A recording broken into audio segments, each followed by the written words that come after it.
There's just 1 week left before Negan, Jeffrey Dean Morgan, makes his first appearance on AMC's The Walking Dead. The 90-minute season 6 finale is sure to be a doozy for both the viewer and Rick Grimes, Andrew Lincoln, as we all finally get to see what all the hubbub is about. Related, The Walking Dead, sets up season 6 finale with another laughable death fake-out. With the building excitement comes the concern that AMC will be watering down these scenes, as the character of Negan comes with one heck of a potty mouth. If Preacher can deliver the F-bombs, you can be sure that its popular zombie series won't be doing so either, which begs the question, how will Negan talk? Showrunner Scott Gimple discussed this exact concern with The Hollywood Reporter and hinted at ways they have found to skate around the restrictions of broadcast television. There's no way he could drop that amount of F-bombs that he does in the comic on TV. There's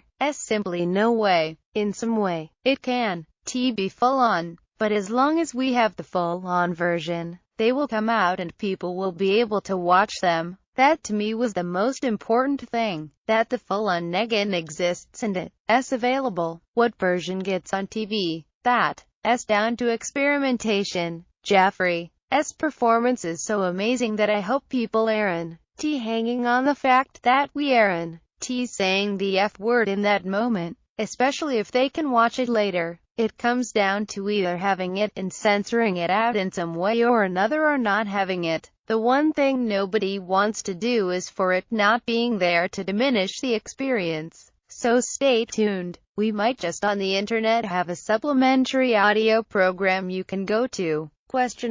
A supplementary audio program that's sure to raise a few eyebrows and probably be more useful than AMC's Story Sync mobile app. Now that the salty language has been covered, what about that one scene everyone is worried about? You know, the one from the comics where that one character meets Lucille. The big thing that's going to happen, whenever it happens, it might be next season, when we have that lineup. If we have that lineup, Negan will beat himself to death. Gimple says with a laugh, there is a responsibility whenever we make changes to this story. It's always in service to tell the spirit of the story as true as we can, and sometimes that requires total changes, sometimes some changes, and sometimes playing things to the letter. It's a whole jumble in our heads and we go through a lot of thinking about it. I've been thinking about it since season 2. Whenever it happens,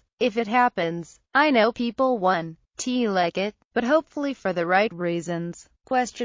How's that for leaving things way up in the air, making fans wait until season 7 to find out if one of our heroes meets the baddest? Frustrating, to be sure, but also, well, it's typical. The Walking Dead, after all, we've been waiting well over a year to meet Negan, right? Related, The Walking Dead, pulls a Gotham, with Negan. Whether they change the story or follow it to the letter. Gimple admits that presenting this story to the small screen brings with it a whole lot of stress, saying, I feel a great deal of pressure, but it's pressure from myself because I remember reading it's some of Robert's best writing ever and I would not be too proud of myself if I chumped it. The Walking Dead, airs its season 6 finale Sunday, April 3rd on AMC.